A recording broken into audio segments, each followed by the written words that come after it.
इस वीडियो में बात करेंगे फ्लिप एंट्री मॉड्यूल के बारे में। फ्लिप एंट्री क्या होती है, कैसे काम करती है, उसको कैसे करके यूज़ कर सकते हैं, क्या इसका काम रिवर्सल ट्रेंड में आता है, कंटिन्यूशन में आता है, और हायर टाइम फ्रेम पीआई पे टैप होने के बाद कैसे एंट्री लेंगे, और मार्केट अगर कंटिन्यूशन में तो कैसे एंट्री लेंगे। आप देख सकते हो मेरे सामने दो डायग्राम है, एक रेड है एक ब्लू है। तो पहला वाला जो डायग्राम है रेड वाला, इसमें मार्केट को बेरिश कंडीशन में दिया है कि अगर मार्केट बेरिश कंडीशन में होगी तो कैसे करके फ्लिप काम करेगी, और दूसरे डायग्राम में दिया है कि मार्केट जब बुलिश कंडीशन में होगी तो कैसे करके फ्लिप काम करेगी और उसको कैसे करके यूज़ कर सकते हैं हम। यहाँ पे देखोगे जब मार्केट बेरिश है और बेरिश होने के बाद में क्या होता है, मार्केट जब भी हमारी रिसेंट जो डिमांड होती है जो कि यहाँ पे है, और ये डिमांड क्या करती है, मार्केट जब इस पर टैप करता है तो एक छोटा सा रिएक्शन देता है, और मार्केट जब उसको रिएक्शन देता है तो उसके बाद क्या होता है कि एक मार्केट एक पुल बैक लेता है, छोटा सा पुल बैक लेगा। सम टाइम बहुत छोटा सा भी होगा, सम टाइम ये काफ़ी बड़ा भी होता है, ये डिपेंड करता है। बट इसमें कोई टेंशन लेने वाली बात नहीं है, जो भी पुल बैक लेगा और पुल बैक लेने के बाद अगर मार्केट जो भी प्रीवियस लो है उसको ब्रेक कर देता है तो ये हमारा हो जाता है ब्रेक ऑफ स्ट्रक्चर। इसका मतलब ये होता है इंडिकेशन कि जो डिमांड्स है ना वो कंट्रोल नहीं कर पा रही है यहाँ पे, और यहाँ पे सेलर्स बहुत ज़्यादा हैवी सेलिंग कर रहे हैं और मार्केट इस डिमांड को ब्रेक कर देती है। ये ब्रेक होने के बाद में क्या होता है, मार्केट जहाँ से भी ड्रॉप हुई है, जैसे इस कंडीशन में इस पॉइंट से ड्रॉप हुई है, तो यहाँ पे क्या होता है, एक पीओआई बनता है, एक ऑर्डर ब्लॉक बनता है जहाँ पे हम सेल कर सकते हैं। मार्केट ने जैसे ही इसको ब्रेक किया, ये हमारा ब्रेक ऑफ स्ट्रक्चर हो गया, और ब्रेक ऑफ स्ट्रक्चर होने के बाद दोबारा से जब मार्केट उसी लेवल पर जाएगी, यहाँ से एक रिटेस्ट करेगी और यहाँ पर हम अपना एंट्री लेंगे। तो इसको जनरली D2S भी बोलते हैं, डिमांड टू सप्लाई। ठीक है, ये बेरिश कंडीशन में है और हम यहाँ पे सेल कर सकते हैं, स्टॉप लॉस इसके अबव डाल सकते हैं। तो ये सिनारियो होता है फॉर सेल, और सेम कंडीशन अप्लाई होती है बुलिश मार्केट में। मार्केट जब बुलिश है, मार्केट में क्या होता है, वही चीज़ सेम अप्लाई है। जो भी माइनर आपका POI होता है, सेल ऑर्डर ब्लॉक होता है, उसमें मार्केट जैसे ही एक रिएक्शन देगी, और रिएक्शन देने के बाद में जैसे ही नीचे की तरफ ड्रॉप होगी और मार्केट उसी रिएक्शन को ब्रेक करेगी, जो भी आपका POI था बेरिश वाला उसको ब्रेक करके एक नया हाई बनाएगी, इसको बोलेंगे ब्रेक ऑफ स्ट्रक्चर। और जहाँ से मार्केट का ओरिजिन हुआ है उसी को हम बोलेंगे डिमांड, जो कि यहाँ पे, और इसको बोलते हैं S2D, supply to demand level. तो मेरे सामने बैंक निफ्टी का चार्ट है 5 मिनट का टाइम फ्रेम, और 5 मिनट हमें इंटरडे के लिए यूज़ करते हैं हायर टाइम फ्रेम, और lower time frame 1 minute use करते हैं फॉर एंट्री। जनरली दो टाइप से POI बनता है जब मार्केट ब्रेक ऑफ स्ट्रक्चर करता है, उसके बाद में आपका एक POI बनता है जो कि ऑर्डर फ्लो को देख करके हम बनाते हैं, और दूसरा POI जब बनता है जब मार्केट किसी भी हाई या लो को स्वीप करता है। तो दोनों ही POI मैंने बता दिए, आप जा करके प्रीवियस वीडियो देख सकते हो, वहाँ से आपको बहुत कुछ आइडिया मिल जाएगा कि एक्चुअल में चीज़ें कैसे करके हम काम करती हैं, उनको कैसे करके आइडेंटिफाई कर सकते हैं। यहाँ पे अगर आप देखोगे ये आपका ब्रेक ऑफ स्ट्रक्चर हो गया, और ब्रेक ऑफ स्ट्रक्चर होने के बाद में क्या करता है, मार्केट ऊपर जाता है। मैंने ऑलरेडी बता दिया है कि मार्केट में कैसे करके POI को आइडेंटिफाई करें, ऑर्डर फ्लो को कैसे आइडेंटिफाई करें। इस केस में अगर आप देखोगे कि हमारा ऑर्डर फ्लो कहाँ पे अनमिटिगेटेड है, तो सब कुछ मैंने प्रीवियस वीडियो में बताया। ये हमारा मिटिगेट हो गया, और ये वाला भी मिटिगेट हो गया, और ये एक ऐसा POI था जो कि अनमिटिगेटेड था, और इसी के अंदर आपको ऑर्डर ब्लॉक आइडेंटिफाई करना है जो कि यहाँ पे है। तो ये पहला POI है, ठीक है। और दूसरा क्या है, मार्केट ने अगेन ब्रेक ऑफ स्ट्रक्चर किया इस पॉइंट पे। ये ब्रेक ऑफ स्ट्रक्चर क्यों मार्क किए जा रहे हैं यहाँ पे, कि इनका जो डीपर पुलबैक है वो प्रीवियस पुलबैक से काफ़ी बड़ा है। अगर आप इनको नोटिस करोगे तो आपके जो पुलबैक है ना, ये सारे छोटे छोटे पुलबैक हैं, और ये वाला जो पुलबैक है ना काफ़ी डीपर है इन दोनों के मुकाबले, इन सब के मुकाबले। तो इसलिए इसको हम ऐसा वैलिड पुलबैक मानते हैं, और ये हमारा नया हायर हाई भी बनता है। मार्केट ने इस जोन को टैप किया और यहीं से मार्केट ने रिवर्स किया। क्यों किया, क्योंकि मार्केट को चाहिए था ऑर्डर फ्लो। ये प्रीवियस देखोगे ये सारे मिटिगेट हो गए, तो इसलिए कोई भी ऑर्डर फ्लो काम नहीं किया यहाँ पे। यही सिर्फ एक ऐसा बचा था जो कि अनमिटिगेटेड था। अनमिटिगेटेड का मतलब ये होता है जहाँ पे प्रॉपर इम्बैलेंस हो। यहाँ पे देखोगे तो प्रॉपर इम्बैलेंस भी है, और ये अनमिटिगेटेड इसीलिए इसको बोलते हैं। अगर आपको नहीं पता कैसे करके इम्बैलेंस को आइडेंटिफाई करें, आप जाकर के प्रीवियस वीडियो देख सकते हो। ये हमारा POI हो गया, इसको हम बोलेंगे डिमांड जोन भी बोल सकते हैं, POI भी बोल सकते हैं, AOI भी बोलते हैं, एरिया ऑफ इंटरेस्ट, काफ़ी अलग अलग नामों से इसको बोलते हैं। बट मेन काम है हमारा आइडेंटिफाई करना जोन जहाँ पे हम बाय या सेल ले सकें। मार्केट बुलिश है तो ऑब्वियसली हम बाय ही सेटअप देखेंगे। मार्केट ने स्टेप किया और मार्केट ऊपर गई, अगेन सेम थिंग हुई यहाँ पे। अगर आप नोट करोगे ये सारे जो पुलबैक हैं, ये सारे पुलबैक इन सबसे बड़े हैं, जैसे कि ये 2-3 पुलबैक है, और ये सारा काफ़ी डीपर पुलबैक है इन दोनों की, तीनों के कंपेयर में।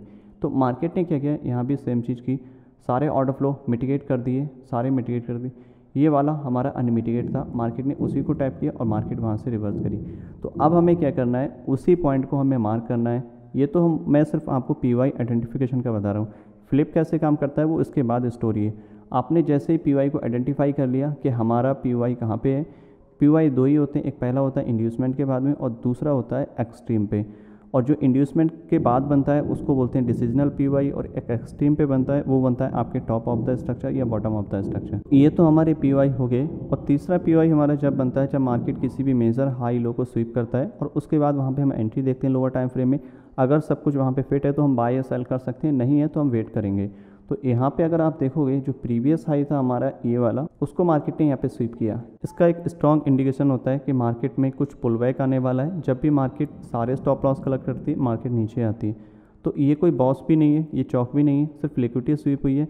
ये सिर्फ एक इंडिकेशन है कि मार्केट में एक डीपर पुल बैक आने वाला है। तो हम जो इसकी बिक होती है उसको ही एज अ पी मान लेते हैं ये वाला। और यहाँ पे अगर लोअर टाइम फ्रेम 1 मिनट में कुछ भी चेंज ऑफ करेक्टर या कुछ भी होता है हमारे प्लान के अकॉर्डिंग, हम वहाँ पे बाय या सेल करेंगे, या फिर फ्लिप बने या फिर चेंज ऑफ करेक्टर बने। तो अभी मैं लोअर टाइम फ्रेम में जाता हूँ 1 मिनट में, और आपको दिखाऊंगा कैसे करके चीज़ें काम करती हैं और आप उनमें कैसे करके एंट्री ले सकते हो।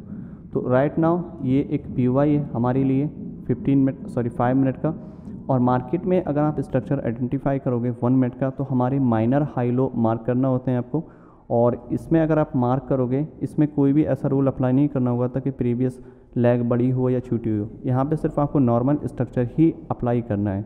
तो नॉर्मल अगर स्ट्रक्चर की बात करूँ तो आपका ऑर्डर ब्लॉक कहाँ पे, इन सब के केस में बात करें तो रिसेंट वाला ऑर्डर ब्लॉक जो हमारा है वो यहाँ पे है। तो ये हमारा हो गया ऑर्डर ब्लॉक जो कि बुलिश ऑर्डर ब्लॉक है। अगर मार्केट यहाँ पे टैप करती है, फॉर एग्जांपल के लिए अगर मार्केट यहाँ पे आती है और यहाँ से रिएक्शन देती है और इसको फिल कर देती, तो ये होता है हमारा flip, demand to supply, D2S बोलते हैं इसको। अगर मार्केट क्या करती है, यहाँ से जाने के बाद में ऊपर निकल जाती है, तो ये हमारा फ्लिप नहीं होगा। फ्लिप का यही होता है कि जो डिमांड होती है वो ब्रेक हो जाती है, सप्लाई में कन्वर्ट हो जाती है, और जो सप्लाई होती है वो डिमांड में कन्वर्ट हो जाती है। और जब मार्केट किसी भी मेजर लो को ब्रेक कर देता है, यहाँ पे जैसे करती है, इसको बोलते हैं चेंज ऑफ कैरेक्टर। तो अभी देखते हैं कि मार्केट किधर टैप करेगा और कैसे रिएक्ट करेगा, और हम उसको कैसे करके हम रिएक्ट करेंगे। तो मार्केट ने ये पूरी बिक जो थी 5 मिनट की उसको फिलअप कर दिया है। इसका मतलब एक इंडिकेशन मिल गया है कि मार्केट में अब जो ऊपर वाली बिक थी 5 मिनट की वो फिलअप हो चुकी है। अब हमें अपनी एंट्री का वेट करना है। और एंट्री 2 टाइप से हो सकती है, 3 टाइप से हो सकती हैं, कई सारे ऑप्शन होते हैं, बट मैं आपको सिर्फ वो बता रहा हूँ जो ज़्यादा हाई प्रोबेबिलिटी होती है, जो चौक बेस्ड एंट्री होती है। तो इसमें आपको सबसे पहले आपको मार्क करने होते हैं अपनी demand supply lower time frame वाले। इसमें हमारा जो रिसेंट वाला डिमांड है वो यहाँ पे, इसको ऑर्डर ब्लॉक भी बोल सकते हो। और यहाँ पे जब भी मार्केट अगर टैप करेगा, रिएक्ट करेगा, तो ये फ्लिप में कन्वर्ट होगा, और नहीं करेगा तो इस लो को ब्रेक करे तो ये हमारा चेंज ऑफ कैरेक्टर हो जाएगा। तो अभी देखते हैं कि मार्केट क्या रिएक्ट करता है।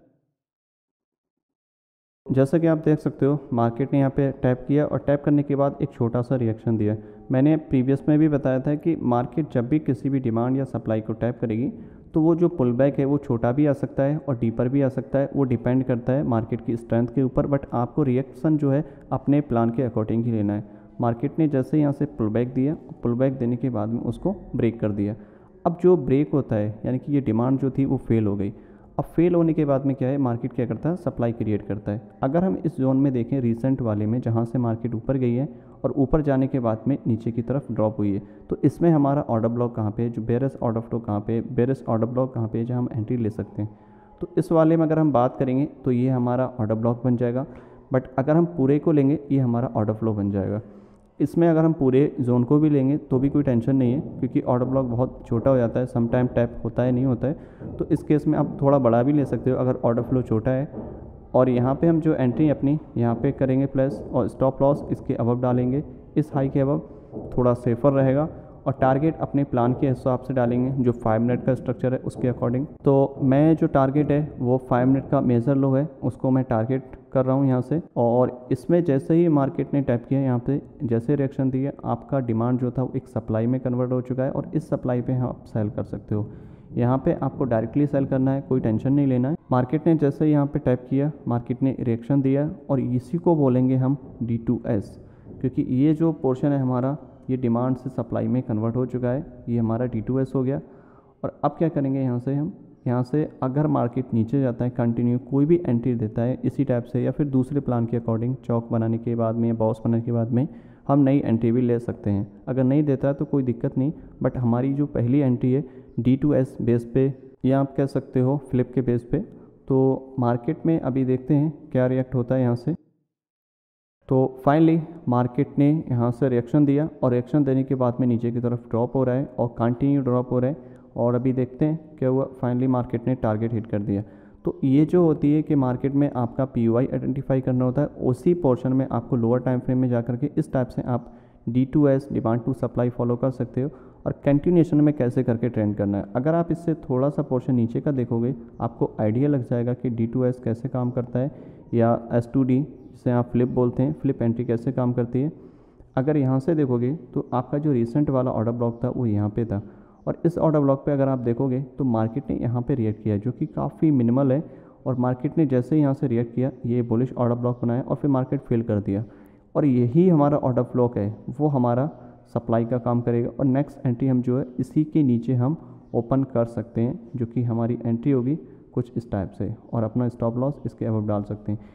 इसको ही फ्लिप एंट्री बोलते हैं। ये एक फ्लिप एंट्री मॉड्यूल है और ये हमारा रिवर्सल में भी काम आता है, कंटिन्यूशन में भी काम आता है। और ये ऐसा नहीं होता कि हर जगह आपको फ्लिप एंट्री मिलेगी। एंट्री आपके अलग अलग डिफरेंट क्राइटेरिया में मिलेगी, कभी चौक बेस मिलेगी, लेकिन कभी भी आपका फ्लिप के बेस पे एंट्री बनेगी। तो उसको कैसे करके ट्रेड करना है वो मैं बता रहा हूँ, क्योंकि हर एक पीओआई पे अलग अलग एंट्री बनती है और अलग अलग कंटिन्यूशन में एंट्री बनती है। ये 3-4 टाइप की एंट्री होती हैं जो मेजॉरिटी होती हैं चौक, बॉस और फ्लिप के बेस पे। और फ्लिप वाली जो एंट्री होती है काफ़ी सही मानी जाती है, इसमें आप ट्रेंड के साथ में काम कर सकते हो मोस्ट ऑफ द टाइम। और जो चौक वाली होती है वो रिवर्सल होती है और फ्लिप को भी हम एज अ रिवर्सल यूज़ कर सकते हैं, बट फ्लिप में मेजॉरिटी जो ट्रेडिंग होती है वो आपके कंटिन्यूशन में होती है। अगर आप इससे प्रीवियस का कोई भी डायग्राम, कोई भी चार्ट देखोगे आपको और ज़्यादा आइडिया लग जाएगा। मैं अगर टॉप से बात करूँ, अगर टॉप की बात करूँ तो हमारा जो ऑर्डर ब्लॉक है इस वाले फेज़ में अगर आप देखोगे, जो कि इस पॉइंट पे ये पूरा ऑर्डर फ्लो है, टाइप किया, मार्केट ने रिएक्शन दिया, यही डिमांड हमारी सप्लाई में कन्वर्ट होगी और यहाँ पे आप सेल कर सकते हो। मार्केट दोबारा से वापस आई और इसी पॉइंट पे अगर आप देखोगे डाउन साइड में ये हमारी क्या बन गई, डिमांड थी। और ये डिमांड क्या हुई, बाद में एक रिएक्शन दिया और फेल हो गई। और इस केस में क्या करोगे, आप 2 जगह सेल कर सकते हो। पहला पीओआई ये है और दूसरा जो होता है हमारा पूरा ऑर्डर फ्लो ये है। ये 2 प्राइस ऑफ इंटरेस्ट हैं आपके जहाँ पे आप इसको सेल कर सकते हो। पहला है ये इंड्यूसमेंट के बाद में और दूसरा है आपका एक्सट्रीम पे। अब यहाँ पे क्यों सेल करना है हमें, क्योंकि ये वाला जो है ना वो हाई प्रोबेबिलिटी होता है एक्सट्रीम वाला, और जो पहला वाला है वो लो प्रोबेबिलिटी होता है। अगर आप टॉप वाले के केस में बात करो, काफ़ी लोग बोलेंगे कि आपने ये वाला ले लिया, ये क्यों नहीं लिया। आपको सबसे पहले आपका ऑर्डर फ्लो चेक करना होगा कि आपका ऑर्डर फ्लो क्या कह रहा है। अगर इस वाले ऑर्डर फ्लो की बात करें जो कि ऑलरेडी मिटिगेट हो गया है, तो इसका मतलब हमारे पास सिर्फ एक ही ऑप्शन है। इसको चाहे आप डिसीजनल बोलो या एक्सट्रीम बोलो, सिर्फ एक ही जोन है, इसीलिए ये वाला वर्क किया है यहाँ पे। और यहाँ पे अगर आप देखोगे आपके पास में 2 पीओआई है, एक पहला ये है और एक नीचे है। तो दोनों में सबसे ज़्यादा हाई प्रोबेबिलिटी कौन सा होता है, एक्सट्रीम वाला। इसीलिए ज़्यादातर सेल आपको एक्सट्रीम पे करना है और एक्सट्रीम वाले की ज़्यादा हाई प्रोबेबिलिटी होती है।